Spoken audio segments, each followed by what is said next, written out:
Rádio Brasil Espírita pertence ao primeiro sistema de comunicação espírita do estado de Alagoas. Nova Fraternidade. Acesse www.radiobrasilespírita.com.br.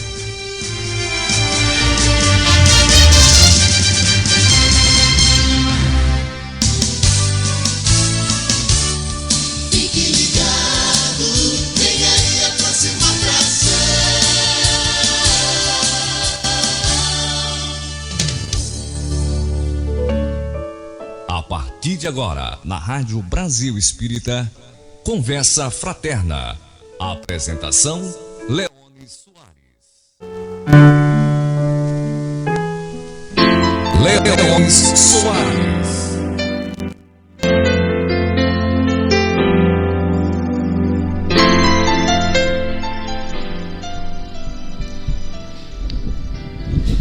Boa noite, querido ouvinte da Rádio Brasil Espírita. Estamos começando o nosso programa Conversa Fraterna. Fazemos com muita alegria, com uma satisfação imensa em poder compartilhar com você desse momento de reflexão e de aprendizado para todos nós. Como fazemos, sempre iniciamos com uma leitura de harmonização que temos retirado do livro Palavras de Vida Eterna, de Emmanuel, Psicografia do Chico, e a de hoje é a de número 141, intitulada Hospitalidade. Não vos esqueçais da hospitalidade, porque por ela alguns, não o sabendo, hospedaram anjos. Paulo, carta aos Hebreus, capítulo 13, versículo 2. E o Emmanuel interpreta esse versículo. É provável que nem sempre disponhas dos recursos necessários à hospedagem de companheiros em casa.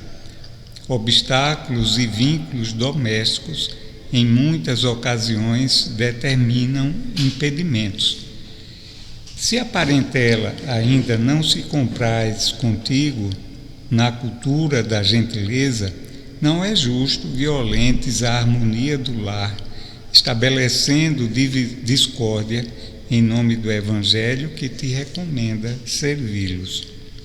Nada razoável empilhar amigos em espaço irrisório, impondo-lhes constrangimento à conta de bem-querer.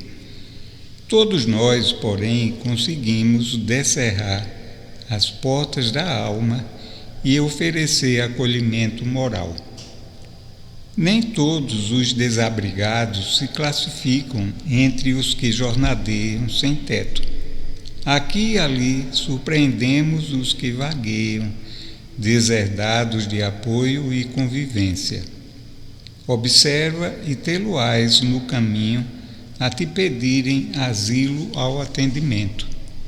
Dá-lhes uma frase de coragem, um pensamento de paz, um gesto de amizade, um momento de atenção.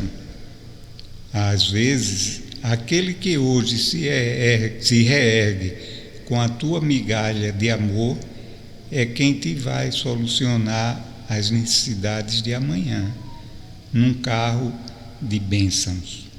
Não te digas inútil, nem te afirmes incapaz. Ninguém existe que não possa auxiliar alguém, estendendo o agasalho da simpatia pelos fios do coração. Belíssima, né? As mensagens de Emmanuel sempre nos tocam a sensibilidade, né? E nos chamam a atenção para aspectos que, à primeira vista, nós, pobres criaturas, ainda nos primeiros passos da nossa jornada evolutiva, não as alcançamos.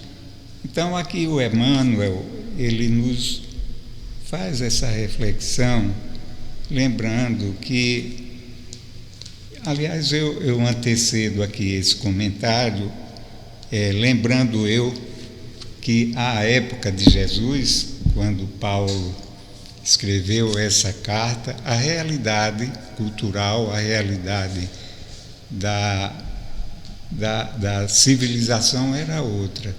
Quero crer que não havia tanta hospedagem assim disponível, não é, para as pessoas. Os que viajavam, com certeza, tinham dificuldade de se alojar. É diferente de hoje, que temos os hotéis, as pousadas, não é? Então, eu acho que também o Paulo se referia a esse aspecto do acolhimento na sua casa, na casa de cada um, não é? Mas Emmanuel vai além e nos lembra que sempre que é possível a gente possa fazer isso, mas nos recorda de que aqueles a quem nós vamos hospedar precisam de um certo conforto. E às vezes a gente não dispõe no nosso lar dos cômodos necessários para acolhê-los. Outras vezes são os nossos familiares que pensam de uma forma diferente da gente, não é? E assim sendo, ele nos lembra que nós estamos na convivência familiar com o propósito de buscar a harmonia que o Evangelho, que Jesus nos orienta, e a título de atender um propósito nosso, não vamos criar uma desarmonia, né, no seio familiar, hospedando alguém que muitas vezes não faz parte da amizade de todos ou algo semelhante. Mas o Emmanuel nos chama a atenção para um outro tipo de hospitalidade que também é mais comum, não é? E a gente pode praticá-la com mais frequência ou a todo momento e sem depender da compreensão dos familiares, exatamente. É a hospitalidade do coração, não é? Sempre nós temos algo a oferecer àqueles que vagueiam, não propriamente sem o teto onde se hospedar, mas atormentados pelas aflições da vida, pelas angústias, pelas tormentas, e que tanto necessitam de um abrigo, não é? Para que as suas dores sejam amenizadas, os seus sofrimentos sejam minimizados e as suas esperanças se renovem. Então, Emmanuel nos encoraja nesse sentido. A gente sempre está disposto a acolher aqueles com quem nós nos encontramos na vida, conhecidos ou estranhos, e que estão a precisar da hospedagem do nosso coração. Belíssima mensagem e é muito, muito rica. Bem, nós estamos começando o nosso programa de hoje, cumprimentando ao Márcio, que está aqui na retaguarda, aos nossos ouvintes, a quem nós já cumprimentamos também, e hoje nós temos uma amiga especial, uma amiga nova, uma amizade que está com certeza começando agora, que é a nossa querida Raquel do Monte, que é trabalhadora da Casa Espírita Joana de Ângeles, não é? Uma casa que tem a nossa admiração e o nosso carinho pelo trato respeitoso e sério que ela dá à doutrina e à causa do Evangelho. É uma alegria muito grande tê-la aqui conosco, Raquel, e espero que seja a primeira de outras várias vezes. E nós vamos conversar um pouquinho sobre um livro muito bom, que é muito conhecido no meio espírita, que é o de Leon Denis, intitulado O Problema do Ser, do Destino e da Dor. As obras de Leon Denis são muito densas, né? Nós temos várias obras dele, né? Aqui traduzidas para o nosso idioma, e elas são riquíssimas, todas elas, de um conteúdo filosófico muito profundo e que nos empolga, né? É uma leitura que você faz prazerosamente e que a gente não perde assim uma linha sequer que não seja de um conteúdo expressivo. Nosso boa noite, Raquel. Então, gostaria primeiro de agradecer o convite, né, assim, do nosso amigo, nosso mais novo amigo, né, e também trazer o abraço fraterno da Fraternidade Espírita Joana de Ângeles, da qual nós fazemos parte, e dizer que para a gente é um motivo de muita satisfação estar podendo poder conversar, dialogar nesse espaço tão potente que é a internet, né? Então, assim, quantas pessoas em quantas partes do universo, do mundo, né? Assim, têm a possibilidade, têm o acesso a esse diálogo que a gente está tendo agora. Então, é uma grande alegria para a gente estar aqui. É uma grande alegria para a gente falar da doutrina espírita, né? Assim, é uma grande alegria para a gente falar do Leon Denis. Mas eu vou começar comentando um pouquinho do Emmanuel, né? Assim, que é essa mensagem tão bonita do Palavras de Vida Eterna, que fala sobre hospitalidade, e não é à toa, porque casa perfeitamente com o tema que a gente vai abordar, né? Assim, por quê? Porque naquele trechinho de Paulo que ele cita, ele está se referindo justamente a uma tradição que é a regra da hospitalidade, né, que surge lá no mundo antigo, que era muito forte entre os judeus. Por quê? Porque falava justamente do momento em que Abraão recebeu 2 anjos. Não é? Isso está lá no Antigo Testamento, e Abraão recebeu 2 anjos, e aí várias vezes ele recebe visitas. Uma das vezes foi negada, ele negou a visita, e aí houve um problema por causa disso, né? Então se criou e na outra vez ele recebeu os anjos, e os anjos anunciaram que a mulher dele, a Sara, ia ter um filho, né? Que é toda aquela história que a gente já conhece. E então no mundo judeu, no mundo antigo, isso ficou muito forte, receber pessoas, né? Por quê? Porque durante 4 vezes ao ano, os judeus, a gente pode dizer que nós estávamos naquela época, né? A gente ia para Jerusalém, né? E aí, como o senhor mesmo comentou, poucas opções de hospedagem, né? Um preço, né? Tinha um custo, então a gente recebia. E aí, durante o Novo Testamento, também fala muito sobre essa questão da hospitalidade, né? Porque Jesus ele esteve na casa de Pedro, ele esteve na casa de Zaqueu, ele esteve com Marta e Maria, né? Ele esteve com o fariseu que ofereceu um banquete para ele, né? Então, assim, existe uma regra, que era quando você chegava, era molhar os seus pés, né? Porque você estava caminhando no deserto, subindo para Jerusalém, e aí é muito quente, região desértica, então a primeira coisa que se fazia era molhar os pés, né? Na realidade, a primeira coisa que se fazia era baixar a fronte. Então, a gente se curvava diante daquele que estava recebendo, que era como se fosse um ato de humildade diante daquele outro que está entrando na sua casa, né? E aí se curvava, molhava os pés, se oferecia água, né? Tanto é que numa dessas passagens há uma crítica.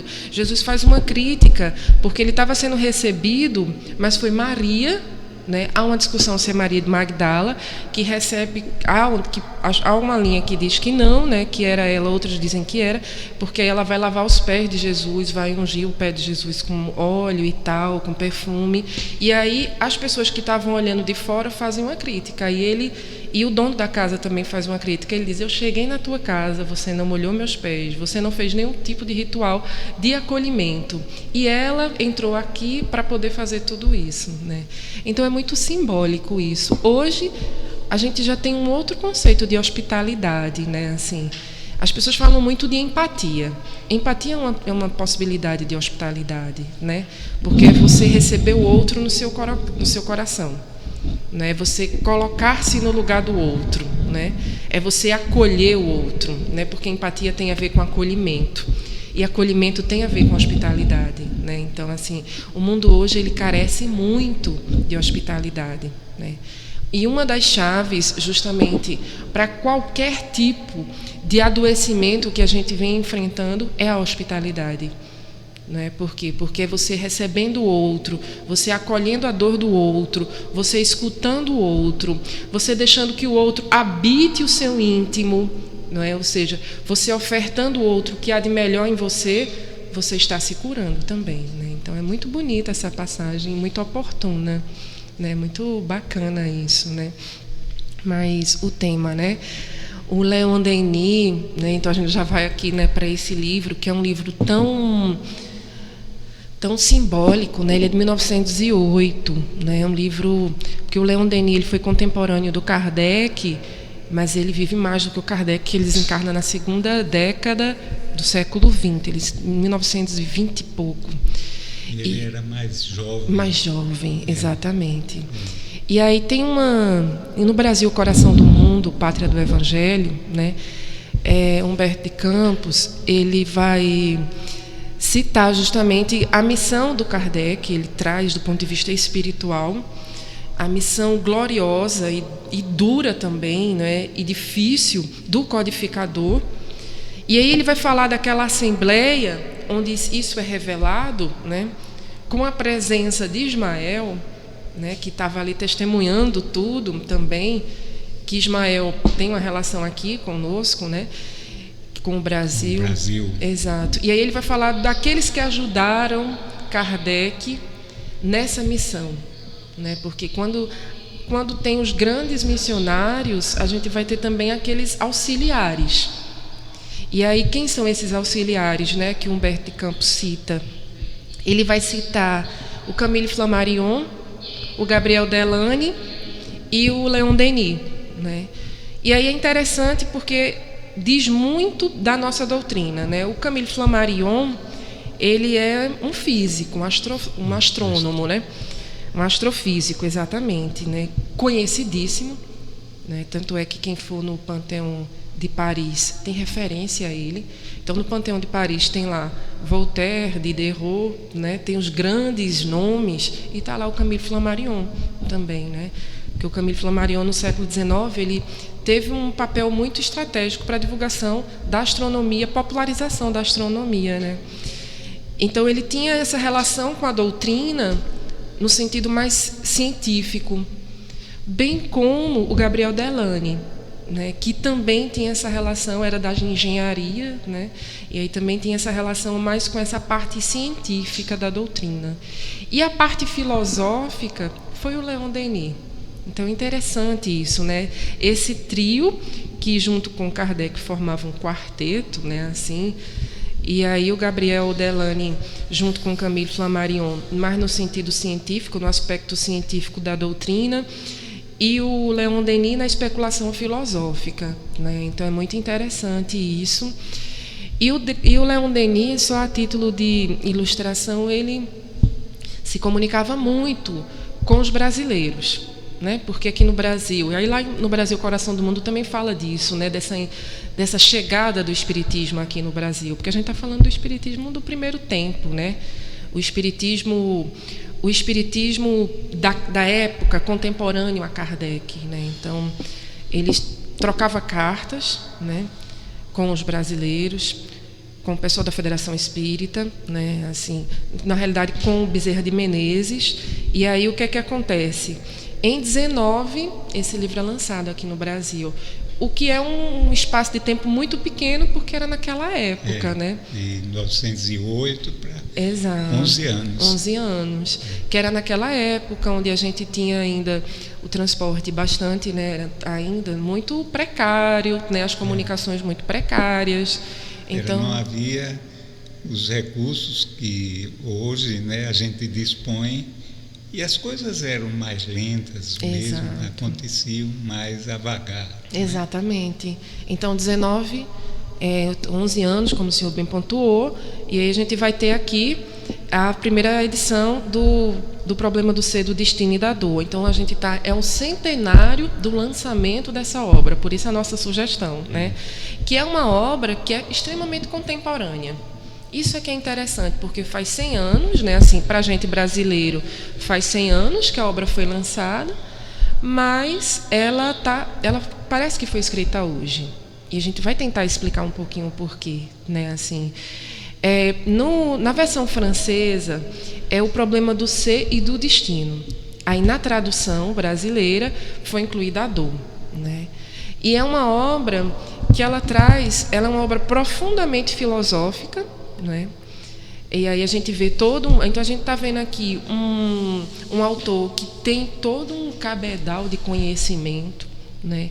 Porque ele vai citar vários filósofos. Se a gente pega a introdução, ele vai citar o Nietzsche, um filósofo do século XIX. Então, ele lê os contemporâneos, ele conhece as escolas filosóficas. Então, ele vai citar o monismo, ele vai citar questões que é do corpo da filosofia, né? Assim, que é do campo da filosofia, o niilismo, o materialismo, né? E aí ele vai citar o socialismo, exato. Ele escreve essa obra, Socialismo e Espiritismo, é a primeira obra dele, né? E essa obra agora é um socialismo que está muito afastado dessa ideia de socialismo que a gente tem hoje. Né? Exato. Porque não é um socialismo político, porque o socialismo é um socialismo científico, né? Filosófico. Porque o socialismo político é justamente aqui, no século XX, que a gente vai ter a concepção desse termo, né? Porque quando a gente fala socialismo hoje, as pessoas pensam em política, né? Em Estado, né? E ele não está em comunismo, né? A gente está pensando em formas de governo, né? E não é. E esse aí era um socialismo científico e ainda muito... Porque ele escreve quase que no mesmo período lá do Marx e do Engels. Então, assim, ele estava contemporâneo àquilo também. Então, não é essa acepção, né? Mas fala muito de um aspecto da doutrina, né? Que é um aspecto profundamente comprometido com o mundo social da doutrina, né? E é um aspecto profundamente... que aí a gente vê bastante isso para quem assistiu o filme do Kardec, né? Esse filme que agora está no Netflix. Fala de um Kardec que tem um pensamento mais na vanguarda, né? Então, Kardec, que tem um momento lá do filme onde ele está discutindo, por exemplo, ele está defendendo a laicidade das escolas, né? Que as escolas deveriam ser laicas e que não deveria ter o regime, né? A instituição escolar não deveria estar submetida à igreja. Então, isso é uma coisa profundamente vanguardista, né? Porque a gente está falando do século XIX. Né? Então, era um Kardec preocupado com as questões sociais, né? Era um espiritismo que é muito menos... Não é um espiritismo conservador, arcaico, não. É um espiritismo muito atento às demandas do contemporâneo. Né? E aí era isso que o livro do Leon Denis fala. Né? Mas os livros mais conhecidos do Leon Denis é o Depois da Morte, né? Tem o No Invisível, No Invisível, não é? E aí o Grande Enigma, exato. E aí esse, né? Esse daqui, o Problema do Ser, do Destino e da Dor. Então, assim, já para a gente pensar a questão do título, né? O título ele já diz muita coisa para a gente, porque o problema aqui não deve ser entendido como problema que a gente entende no senso comum, né? O problema aqui é no sentido filosófico, né? O problema é a questão, é a pergunta, né? Então, quando se faz filosofia, se faz a partir de perguntas, né? Então, assim, o problema tem a ver justamente a questão do ser, a questão do destino. E são questões que todos fazem, independente da doutrina, né? Independente de que segmento religioso a gente professe, todos que se encontram, né, no uso das suas faculdades, né, todos que se encontram, né, no uso da razão, se pergunta o que é que eu estou fazendo aqui, de onde eu vim, para onde vou, né, o porquê isso acontece comigo, qual o sentido das experiências, né, e quem eu sou. Então, essas são as perguntas, esses são os problemas, né? Leon Denis, falando sobre o socialismo, esse socialismo a que você se refere, não é, como filosofia, ele diz o seguinte, eu destaquei aqui esse texto, localizei, mas para a democracia socialista, o homem interior, o homem da consciência individual não existe. A coletividade o absorve por inteiro. Os princípios que ele adota não são mais do que uma negação de toda a filosofia elevada e de toda a causa superior. Não se preocupa com outra coisa senão conquistar direitos. Entretanto, o gozo dos direitos não pode ser obtido sem a prática dos deveres. O direito sem o dever, que o limita e corrige, só pode produzir novas dilacerações, novos sofrimentos. Eis porque o impulso formidável do socialismo não faria senão deslocar os apetites, as ambições, os sofrimentos e substituir as opressões do passado por um despotismo novo, mais intolerável ainda. Que maravilha, não é? Exato. E como isso daqui ficou tão patente, não é? Ao longo se antes era uma questão mais filosófica, mas isso ao ser traduzido para essa realidade política de governo, de domínio, isso está muito atual aqui, né? Ele fala com muita propriedade. Não sei se você concorda. Sim, exato. Com isso. Porque eu acho que o pressuposto dele seria o seguinte, né? Para essa concepção coletiva, né, social, sim, de um Estado, de uma experiência socialista, ela só se sustenta através de uma cultura e moral cristã, né? Porque senão a gente vai trocar, como ele coloca, né, um despotismo por outro, né? Então a gente sai de uma vertente capitalista e vai para uma socialista que é tão opressora, que é tão, né, assim, violenta quanto o outro, se a gente não pensar isso no sentido mais amplo. Então, a gente precisaria, na realidade, sustentar essa forma, né, de governo, esse modo de vida, através da cultura cristã, né? Que aí você pensa o coletivo, e você vai pensar o coletivo mais através da lógica do amor, não é? Você vai pensar o respeito à individualidade, né? A pensar através da lei de liberdade, de todas aquelas leis morais, né?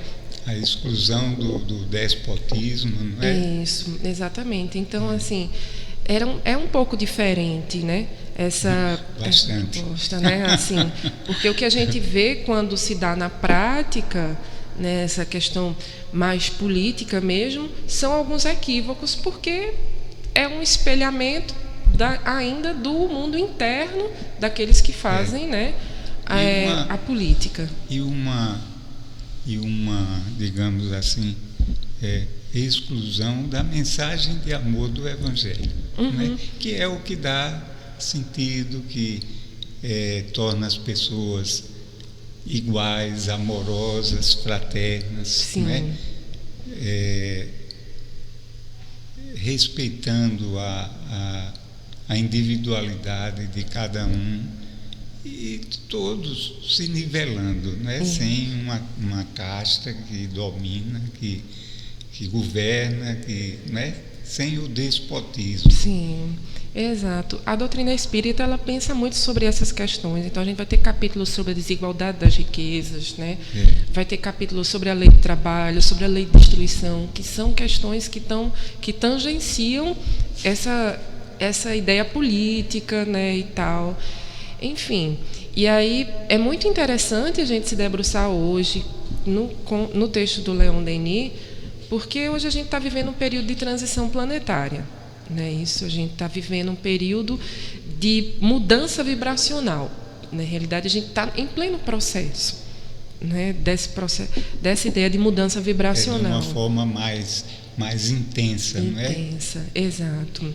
E aí, essas questões que o Leon Denis coloca no livro são questões que nos interceptam. A gente fica pensando, que nos ultrapassa, né? Então a gente fica questionando diante de tanta coisa que a gente tem visto, né? Então, por exemplo, o número alto de doenças psiquiátricas, de adoecimento psíquico, né? A gente tem pensado muito sobre isso.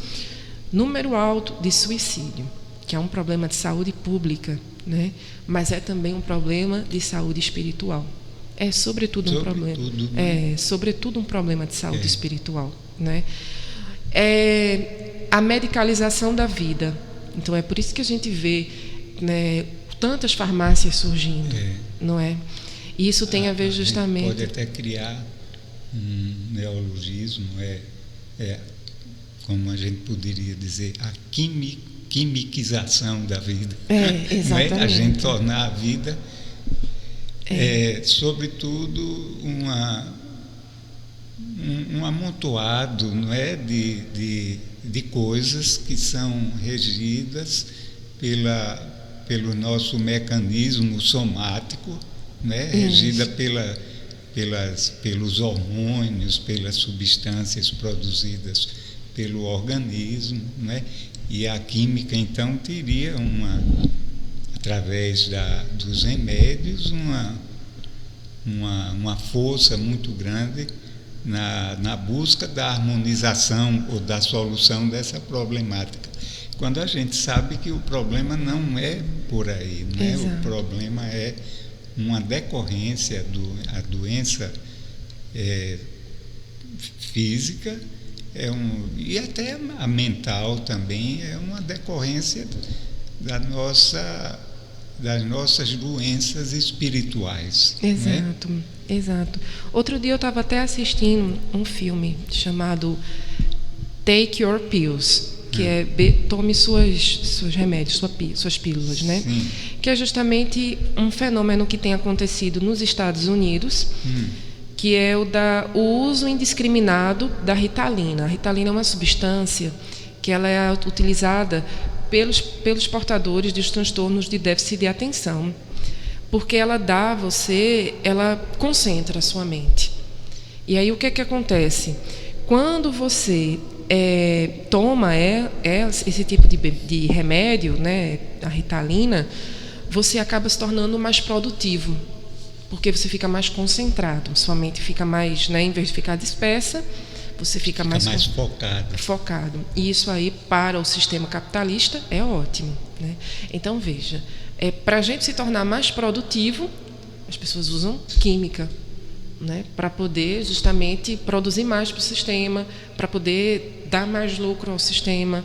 Então, a medicalização da vida, ela tem diversos aspectos, né, positivos também. A gente não pode só falar do negativo, né? Tem aspectos positivos, obviamente, mas ela é um desses fatores desse processo de transição planetária que a gente está ultrapassando, né? Tá em processo, bem como a gente falou dos adoecimentos psíquicos, a gente falou, por exemplo, das perdas das referências. A gente vive num mundo que é profundamente, está perdendo as referências. Então, dos conceitos de família, né, das ideias de casamento, de relação afetiva, não só amorosa, erótica, mas fraternal, né? Então, assim, esse profundo, isso também, essas perdas da referência, então, do que é o Estado, do que é a política que a gente citou, né, do que é o papel da escola, do que é o papel das instituições, a gente está perdendo as referências também disso, né? Então, isso tem a ver com esse processo de transição planetária, né? Essa nossa relação com o meio ambiente também é um sintoma. Será que essas perdas não são, digamos assim, um preâmbulo para a gente entrar numa nova realidade de concepção, de compreensão da vida? Sim, né? exato. Porque a proposta espírita que se fundamenta na proposta do Evangelho é do homem integral, do homem emocionalmente equilibrado, capaz de gerir as suas emoções, de se conduzir diante da vida, de ter um sentimento de amorosidade, de humanidade, não é?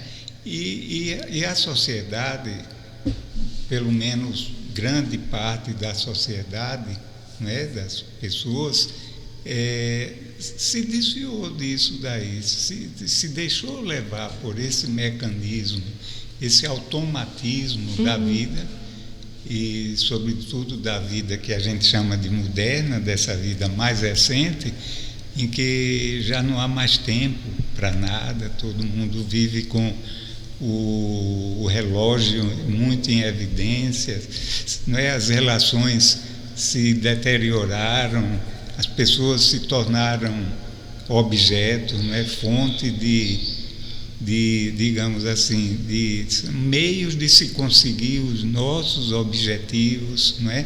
Cada um na sua área, não é? Vendo o outro como uma fonte de galgar os seus, não é?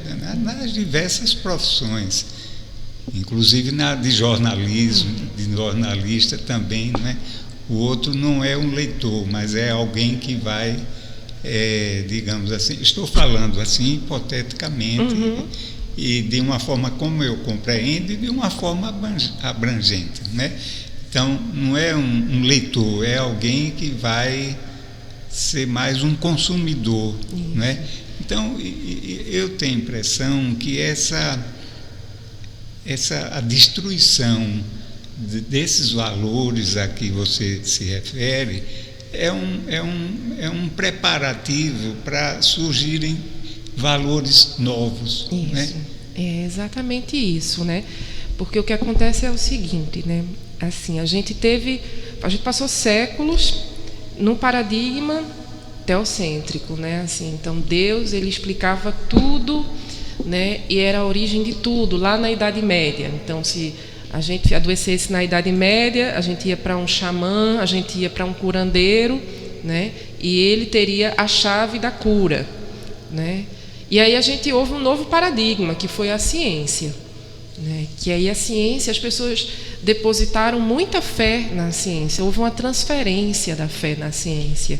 É por isso que quando o Nietzsche fala Deus está morto, ele está falando justamente dessa mudança paradigmática, né? Dessa chave que era antes ateológica, teocêntrica, e a gente entra na chave cientificista, né? Antropocêntrica, o homem como centro de tudo.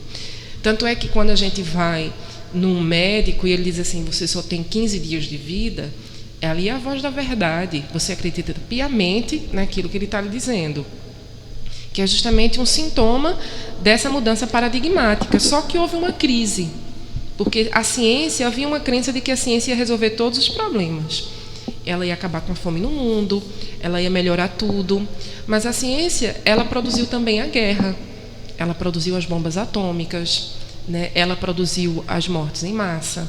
Então, é esse homem em crise pós-Segunda Guerra, a gente ainda está nessa geração, né? Sentido maior, assim. Então, e aí qual é o nosso novo paradigma?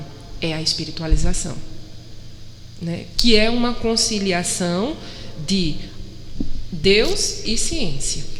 Que não é tão novo, não é assim? Exato. Já tem isso 2000 anos. Não é? Exatamente. E que a gente não conseguia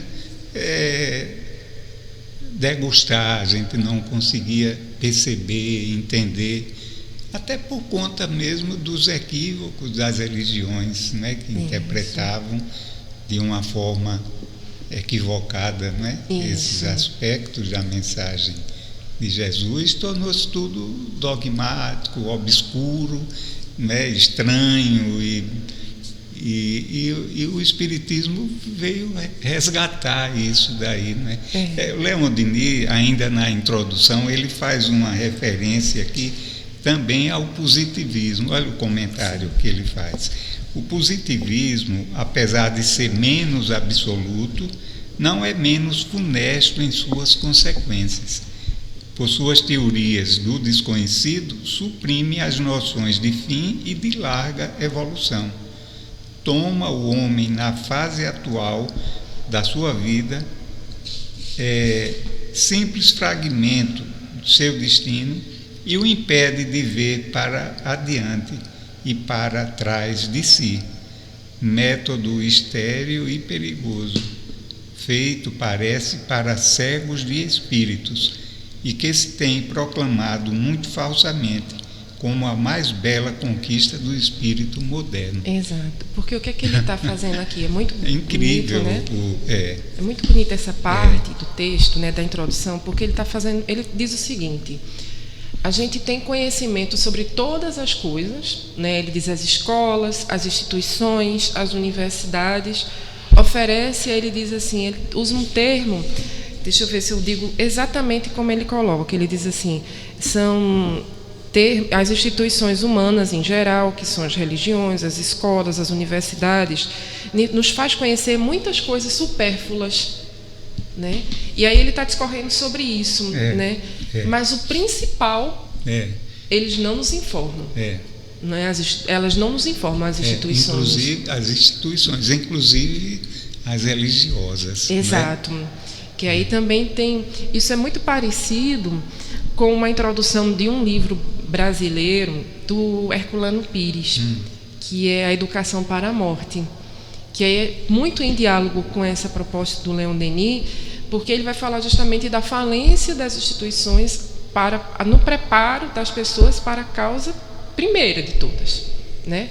Para a nossa maior certeza, né? Então, a gente, ao negar a morte, a gente acaba não se educando para isso que é uma certeza e que é o fundamental e que é o princípio da vida, né? Então é muito interessante. E aí ele vai discorrendo sobre isso, aqui no caso da introdução do Leon Denis, e aí ele vai falar, né, do determinismo, do monismo, do materialismo e aí do positivismo. Porque o que é que o positivismo produziu?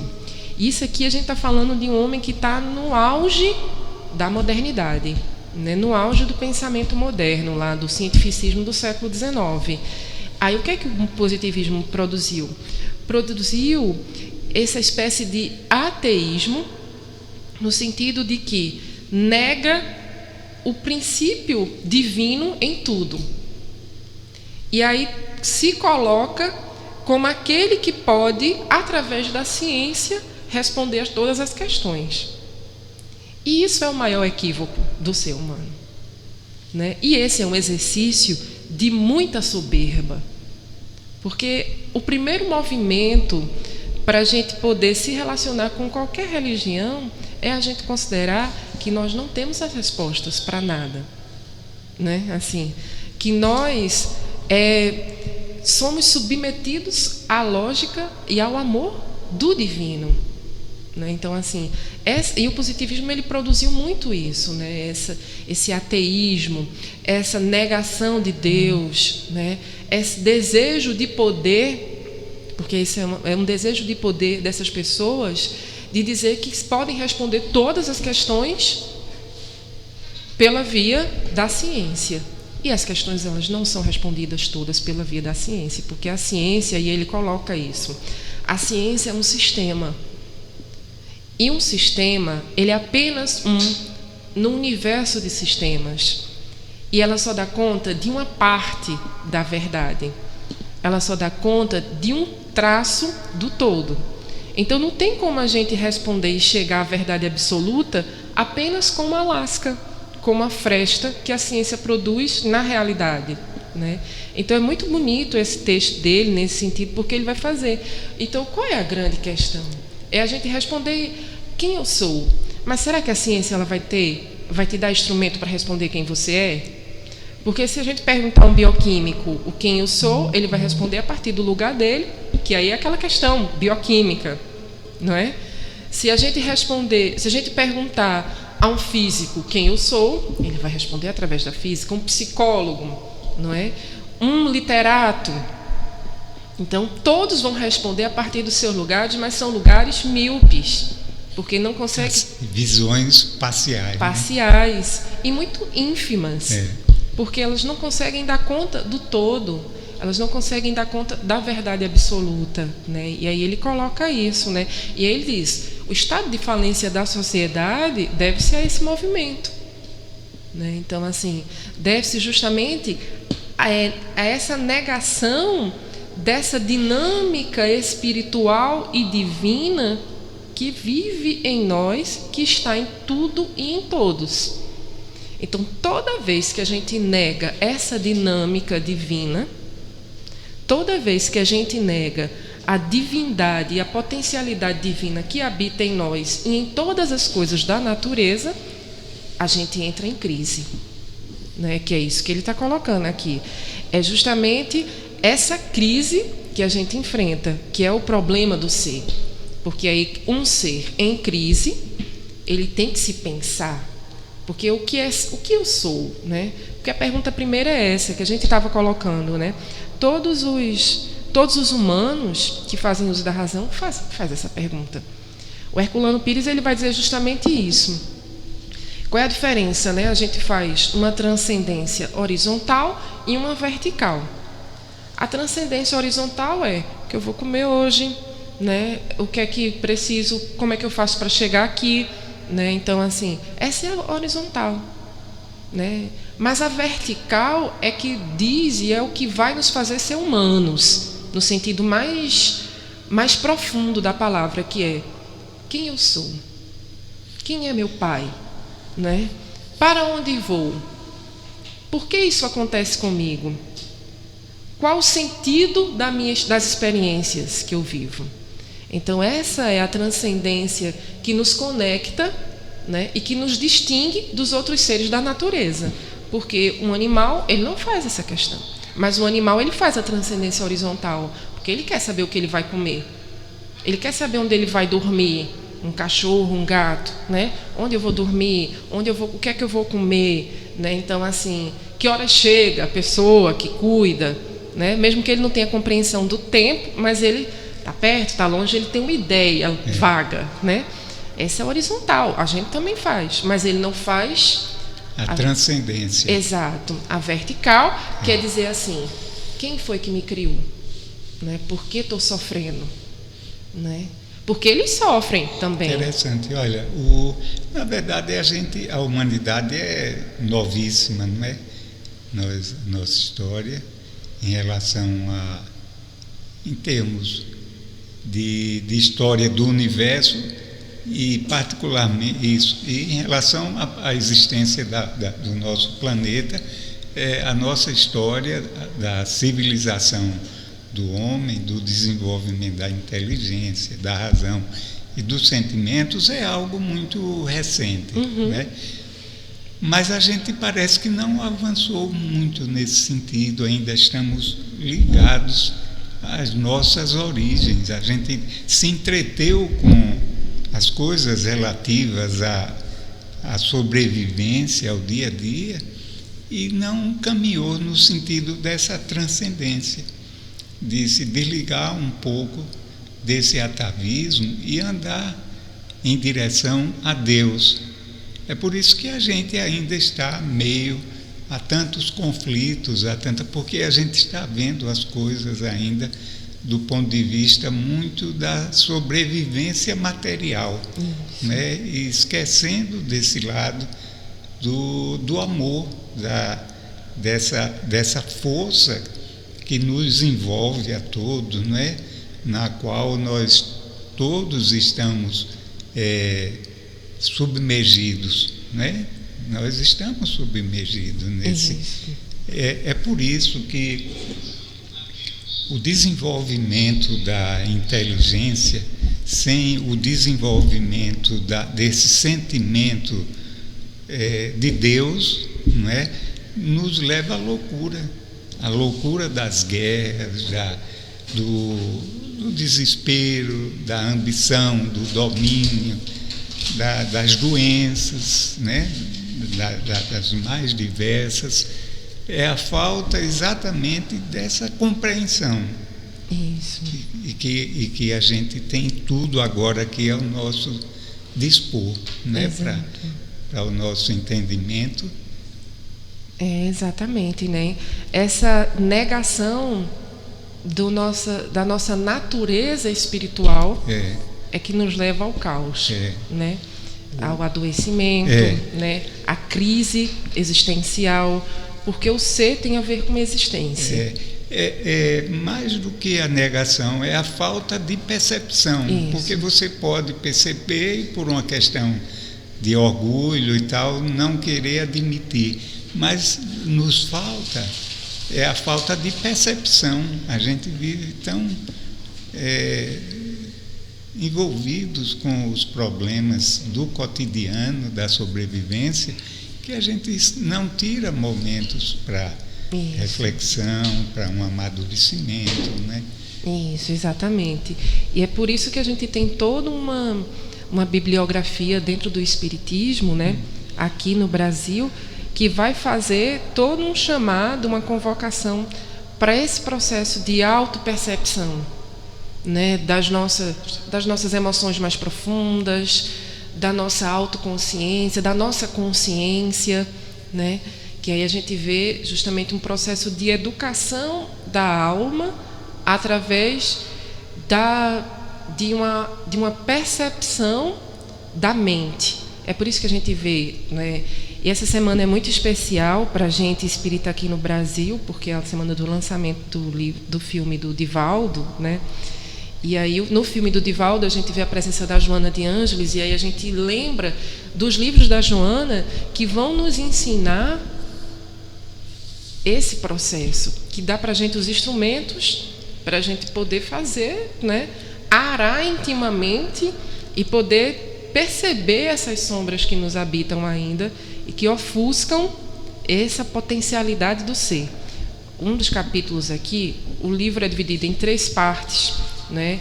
E aí, a primeira parte é o problema do ser, a segunda parte é o problema do destino. Você vai ter que voltar aqui para a gente continuar, porque a gente não saiu da introdução, né? Veja.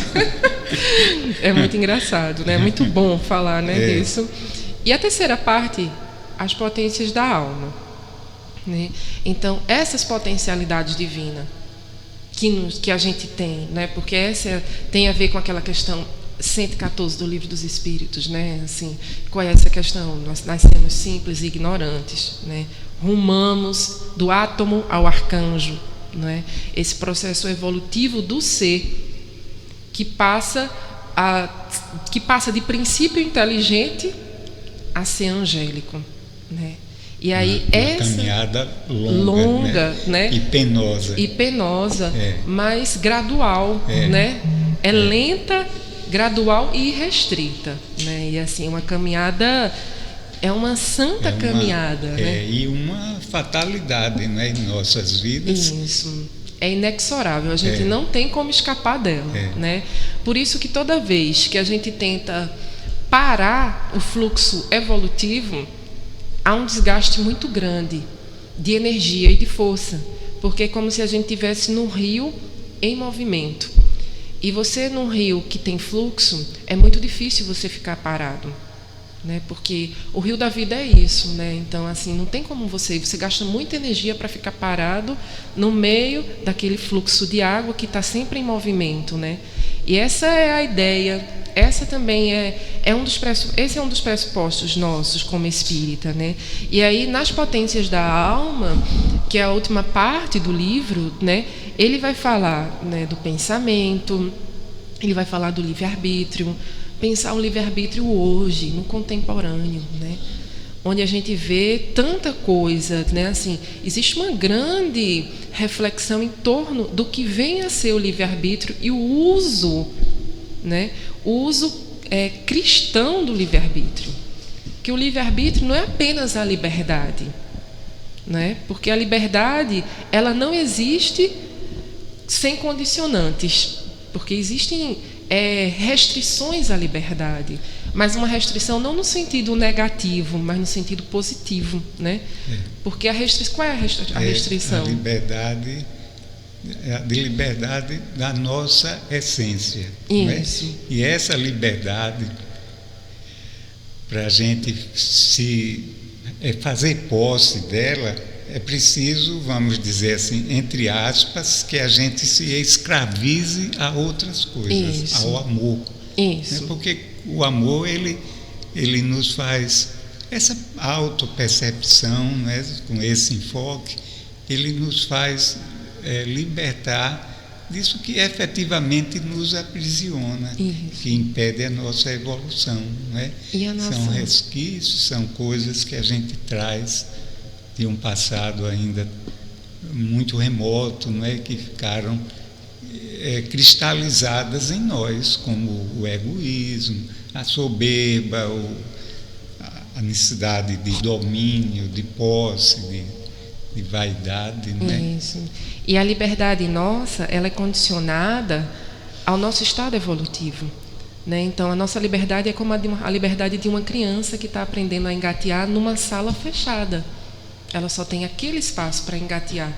Então, a liberdade daquela criança que está engateando é aquele espaço da sala e não a casa toda. Né? É como nós. Nós ainda estamos na infância do processo. Então, a nossa liberdade, ela é restrita pela nossa questão moral. Então, enquanto porque isso o apóstolo Paulo fala sobre isso, nós somos meninos no entendimento das coisas, né? E as nossas ações também, elas são um reflexo dessa meninice ainda, né? Então, tem muito a ver com isso, né? E aí ele vai falar também da consciência, né? Da vontade, do amor, da dor, porque a dor é sempre encarada como algo negativo, né? Como uma punição, um sofrimento. É muito encarado como uma punição. Mas há um aspecto da dor que é muito potente e muito interessante da gente observar. A dor, ela é inerente à nossa existência. Encarnou, tem dor. O próprio processo de nascimento, ele é doloroso. E não precisa nem encarnar. Né? Eu acho que desencarnado também, né? Não as dores físicas, mas as dores morais, né? Essa problemática toda é uma condição sine qua non da nossa evolução. Né? Até no meio animal, que não goza ainda do livre-arbítrio, que eles não têm o que, digamos assim, o que resgatar, mas ainda assim existe a dor, o sofrimento. Né? Exato, porque a dor ela é um veículo de transformação do ser.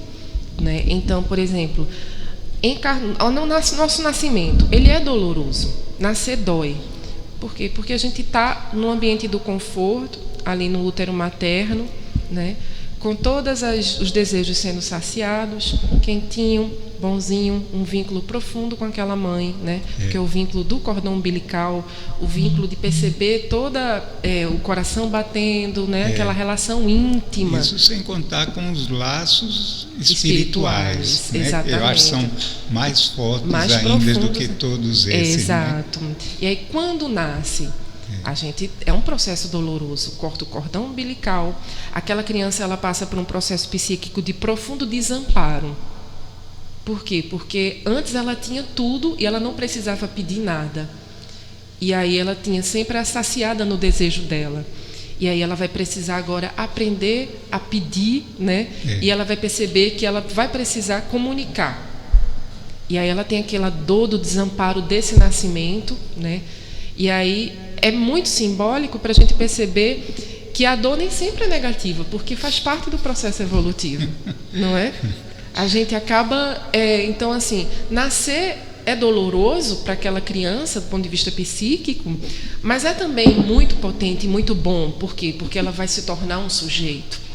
Ela vai se tornar aquele que vai pedir, aquele que vai demandar, aquele que vai... Porque a criança, quando ela nasce, ela não consegue perceber que ela é uma outra pessoa. Ela pensa que ela é uma continuação da mãe. E essa dor de ela perceber que ela não é uma extensão da mãe também é muito bonito, né? É de muito crescimento. E aí o senhor falou dos animais.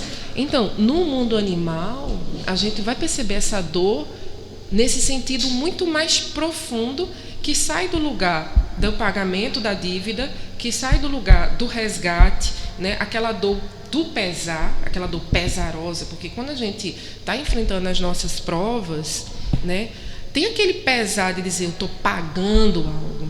Mas existe um outro aspecto da dor que a gente precisa observar, que é a restauração. E que é a evolução em si. Porque o animal, ele não tem débito, como o senhor falou. Se ele não tem livre-arbítrio, o livre-arbítrio dele é muito condicionado, porque ele ainda é um princípio inteligente, né? Então ele não tem consciência moral, então ele não tem débito, mas ele dói e sofre com vistas à transformação, à evolução daquele ser, né? Daquele animal, daquela potencialidade. Então somos nós as dores muitas vezes que nos afligem, né? Diz muito sobre isso, né? É uma possibilidade de mudança, de transformação. É sempre mudança e transformação. Então, benditas são as dores que batem às nossas portas, né? Quando bem compreendidas, né? Bem aproveitadas, porque às vezes a gente entra em desespero, em revolta, e aí complica mesmo. Isso. Né? Que aí é o que ele fala. A dor deixa de ser uma parceira nossa para ser uma inimiga. Isso. Né?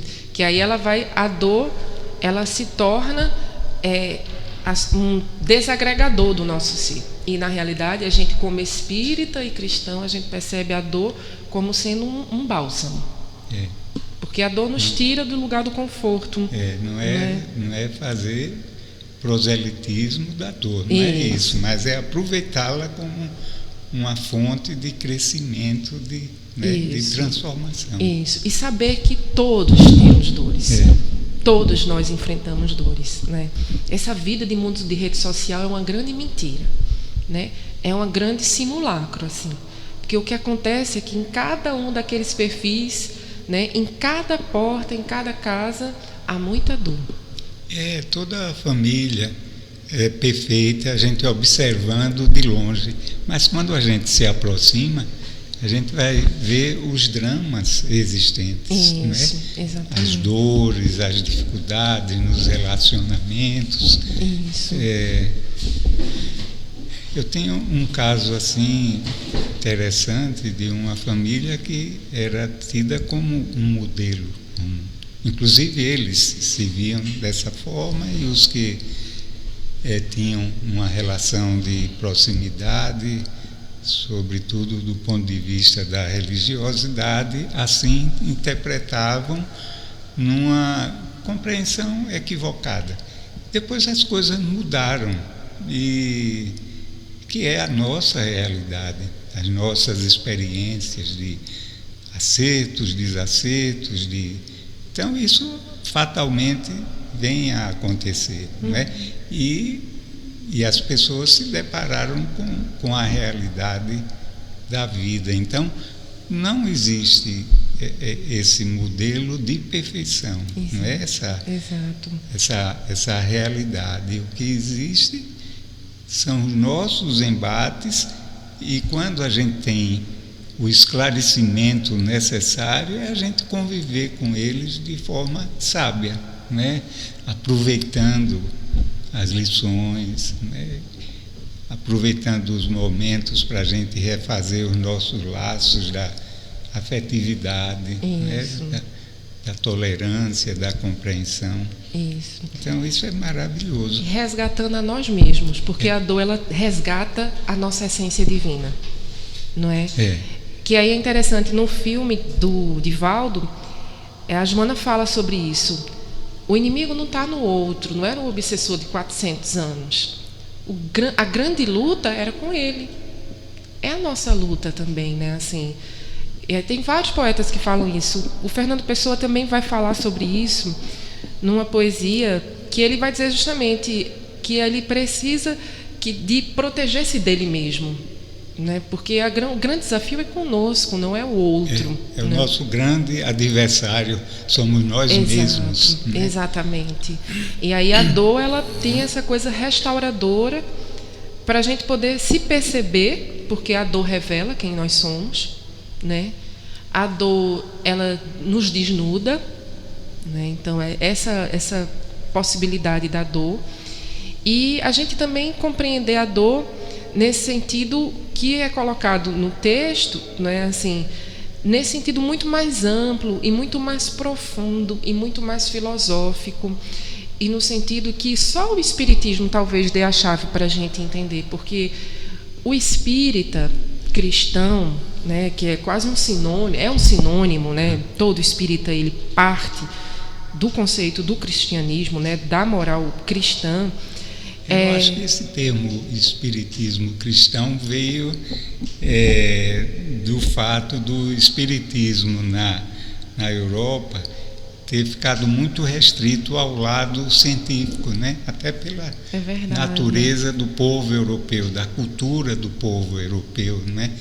A influência do positivismo, uma série de coisas. Mas quando o espiritismo migrou para o Brasil, ele encontrou aqui um campo muito fértil, muito humano, e essa relação com o Evangelho, com esses valores do Evangelho, se tornaram mais patentes, mais visíveis, né? Mais vivenciadas, né? E eu acho que daí o nome espiritismo cristão, né? É verdade. Quando na verdade só existe um espiritismo, né? É verdade. E aí o espírita, quando ele está diante desses desafios, ele não se pergunta por quê. Porque por quê é uma pergunta que ainda é muito da nossa infância espiritual. Porque quando a gente pergunta por quê, a gente está questionando a autoridade divina. A gente está questionando o desígnio de Deus. E quando a gente está diante dessas encruzilhadas, a gente pergunta, a pergunta que ela é precisa, necessária ser feita, porque senão a dor sem reflexão, ela não faz sentido, é para quê? Né? Então, para que aquela dor chegou em mim? Então, qual é o sentido dela, né? O que é que ela me mostra? Que portas ela me abre de compreensão? Então, não é por quê, é para quê, né? Para que a dor está batendo na minha porta? É para alguma coisa, porque a dor, ela não é gratuita, não existe gratuidade. Isso é uma questão também que ele coloca na introdução, porque o sentimento de crise passa muito por essa ideia da gratuidade que tem a ver com a negação, né? Porque o positivismo ele vai negar essa ordem divina que está em tudo. E aí, se as coisas não têm um sentido, e se as coisas, o fim é em si mesmo, então qual o sentido de você atravessar uma dor? Qual o sentido de você atravessar uma perda? Qual o sentido de você atravessar um luto? Então, assim, se a gente for por essa tradição, né, que é a cultura vigente, né, a cultura vigente, porque nós somos escolarizados dentro dessa cultura, nós vivemos sob essa cultura, né? Então essa cultura ela está em tudo e em todos, ela está na hora que você liga a televisão, na hora que é noticiado um fato, na hora que você vai comprar alguma coisa, né? Então, assim, a cultura materialista que nega a ordem divina, que nega a lógica divina habitando tudo. Então, as coisas seriam gratuitas. Então, qual é o sentido de sofrer? Né?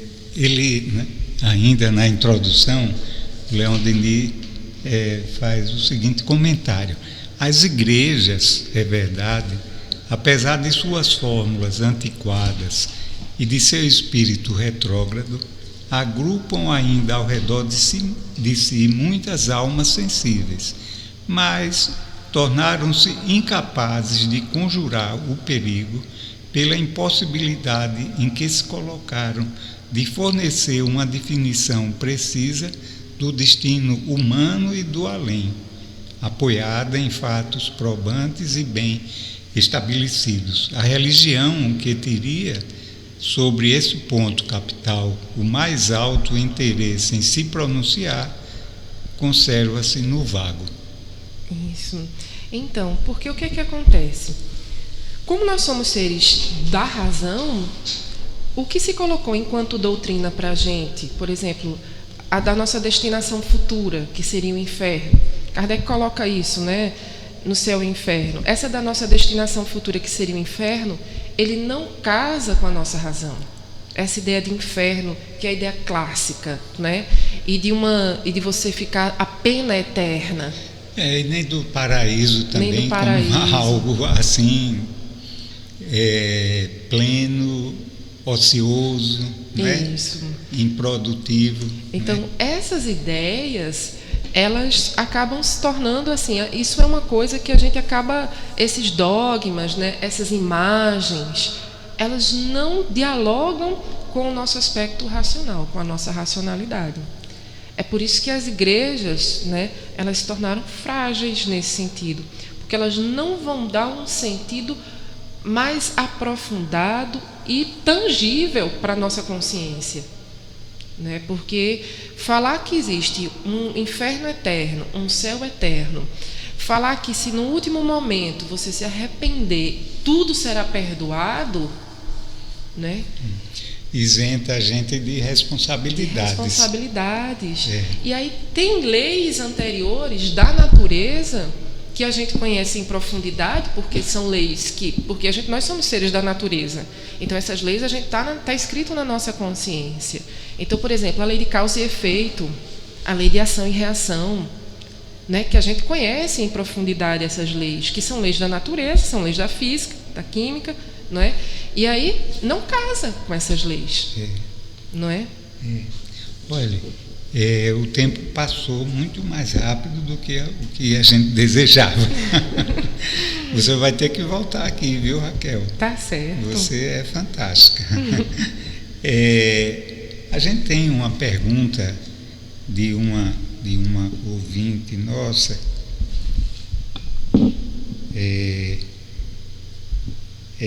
Renata, do Recife. Nosso boa noite, Renata, e a todos os pernambucanos. E ela diz o seguinte: uma pergunta à convidada. Então a pergunta é dirigida a você. Sou portadora de uma doença incurável. Alguns espíritas falam que é débito de vidas passadas, que tudo o que passamos nesta vida são débitos. Outros estudiosos da doutrina já afirmam que nem tudo se refere a dívidas. O que você pensa? Tudo é dívida passada? Pronto. Então, eu queria mandar um abraço para a Renata, minha conterrânea, que eu sou pernambucana também. Você é pernambucana, dá para desconfiar pelo seu sotaque. Viu? Então, Renata, o que é que eu posso dizer? Né, assim, o que é que a doutrina nos diz? A doutrina diz o seguinte: há uma limitação muito grande da gente de compreender todos os fatos. Então, assim, a gente não tem como ser preciso em tudo, porque ainda nós somos muito pequenos no entendimento das coisas. E a nossa visão vai ser sempre parcial, como a gente falou agora há pouco. Então, de repente, quando a gente está atravessando esses processos dolorosos de adoecimento, para a gente, talvez o mais importante é perceber que portas do nosso ser esses processos nos abrem. E não a gente perceber, se ficar conectado a foi isso, foi aquilo, é uma consequência, porque seria muito, muito ruim a gente viver uma coisa achando que a gente está, eu estou vivendo isso porque eu fui muito ruim na outra, então eu estou pagando. Mas a lei não é de pagamento, a lei é de amor, é de possibilidade, né? Então, quando a gente está atravessando esses processos, não é pagando que a gente está.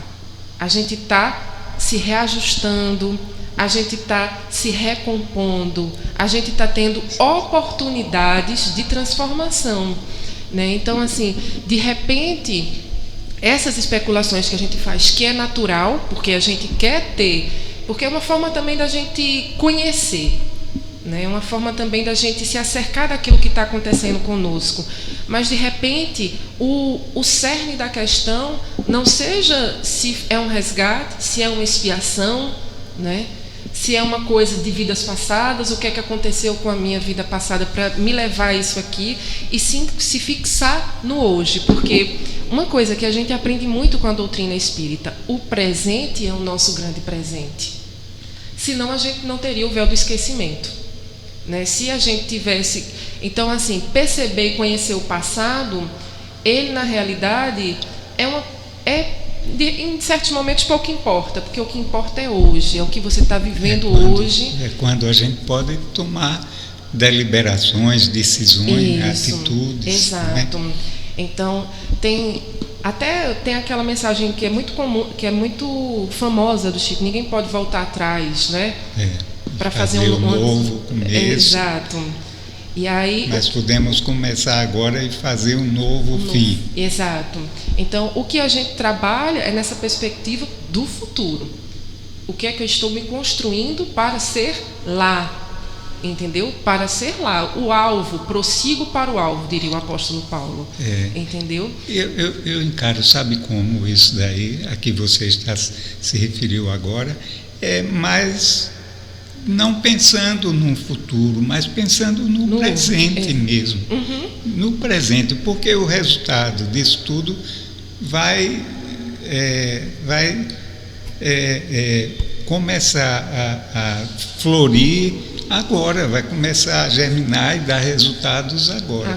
Então, eu acho que a gente não deve ter uma preocupação com o amanhã, nesse aspecto, não é? A vida após a morte e tal, porque isso é uma consequência das nossas ações do agora. Então a gente está agora, digamos assim, colhendo o que a gente plantou em termos de conduta no passado, e estamos plantando, ao mesmo tempo que fazendo a colheita, estamos plantando as sementes que germinarão e darão frutos para nós amanhã. Então, esses frutos vão ser decorrentes das sementes que nós plantamos agora. Eu entendo essa questão que a Renata está colocando, assim, que eu acho que é muito mais leve para a gente, menos, digamos assim, penoso a gente pensar dessa forma. O que é que eu posso fazer agora da melhor forma, né? E agir dessa maneira, porque isso fatalmente será objeto das nossas colheitas amanhã, e que todas as dificuldades que a gente passa, quer expiatórias, quer provatórias, quer missão, todas elas têm um propósito, que é a nossa educação, nosso crescimento espiritual rumo à felicidade a que nós estamos destinados, não é? Então não vamos observar, Renata, que como algo, é como a ideia do pecado. A ideia do pecado, eu digo a todo mundo que eu não peco, porque o pecado, para mim, ele traz um peso muito grande, um sentimento de culpa. Eu erro, eu me equivoco, porque o erro a gente corrige, a gente conserta, né? E o pecado é algo terrível, né? Transmite para mim, pessoalmente, não sei para os outros, um sentimento de culpa, de pesadelo, de algo, vamos dizer assim, incorrigível. Está sacramentado e acabou. Então, vamos observar a vida de uma forma mais leve, mais suave, não é? Exato. E nem todas as respostas também a gente precisa ter, não é? A gente também tem que ter consciência da nossa pequenez, assim. Eu acho que nem tudo a gente vai poder responder, não é? Nem tudo a gente vai poder ter a informação sobre, né? Porque faz parte, a gente é criança ainda. E nem é tão importante para a gente, né? Kardec, numa certa ocasião, falou que a gente pode estender para essa questão da Renata. Ele disse: se você quer saber o que você foi no passado, basta olhar o seu presente. Então deixa o passado lá, né? No cantinho dele. Deus fez isso sabiamente para poupar a gente de mais aflições, de lutas maiores, né? E vamos lidar com a nossa realidade atual. Isso. Que essa questão, e ela é profundamente humana. O que é que está acontecendo e por que está acontecendo? Porque é o porquê, né? A pergunta que a gente se faz muitas vezes é esse porquê, e aí associa ao passado, né? Mas a grande questão, como a gente colocou, é o para quê, né? Para que eu estou fazendo? Para que eu estou passando por isso? Para que eu estou atravessando isso? Que aí a gente sai da vibração a gente está o tempo todo debitário do passado, né? Pagando tributo ao passado, e quando na realidade a gente tem aqui o presente. Então é um exercício de presente muito bom, mas é profundamente humano a gente fazer essas questões, assim, é muito natural quando as pessoas cruzam na nossa vida, ou quando as situações chegam e a gente diz: meu Deus, eu devo ter feito algo muito ruim para essa pessoa para acontecer isso, né? Isso é um despertar, exato, né, para a necessidade de uma nova conduta. Isso. Né? E isso é inerente a nós. Né? Exato. Na realidade, é quando a gente toma o contato com a experiência, com esse tipo de experiência, é a primeira questão que a gente se coloca. Né? Dependendo do aspecto religioso, isso. Inclusive. Né? É a primeira questão. Então, diante de um diagnóstico de uma doença crônica, né? Algumas doenças degenerativas e tal, a gente se pergunta: mas por quê? Mas a gente não pode ficar na primeira questão. A primeira questão ela é necessária, ela diz da nossa humanidade, diz do nosso estado espiritual, mas a segunda questão a gente tem que se colocar: para que eu estou atravessando esse processo? Onde o Senhor quer me levar com isso? Né? Então é aquela pergunta daquele ser que está passando por uma dor profunda: onde o Senhor quer que eu vá? Né? Para onde o Senhor quiser, eu vou. Então, assim, as respostas virão. Né? O que queres que eu faça? Exato, isso. É essa a questão. O que queres que eu faça diante disso? Olha, Raquel, Renata, obrigado pela sua participação e o nosso carinho para você, que você estude o Espiritismo e busque no Espiritismo uma fonte de luz, de conforto, de consolo e de esclarecimento. Nosso abraço para você. Raquel, nós já estamos terminando o nosso horário. Olha, já pensou? Tá vendo? Foi rápido, né? Então, a gente gostaria que você deixasse uma mensagem de otimismo, de entusiasmo, de amor à vida para os nossos ouvintes e para nós aqui presentes. Pronto, então, a vida ela é um grande desafio para a gente, né? Então, assim, mas dentro dos grandes desafios, Deus, na sua infinita misericórdia, nos coloca vários instrumentos de auxílio.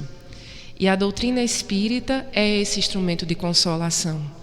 É esse instrumento que restaura nos nossos íntimos a esperança e a certeza de dias melhores.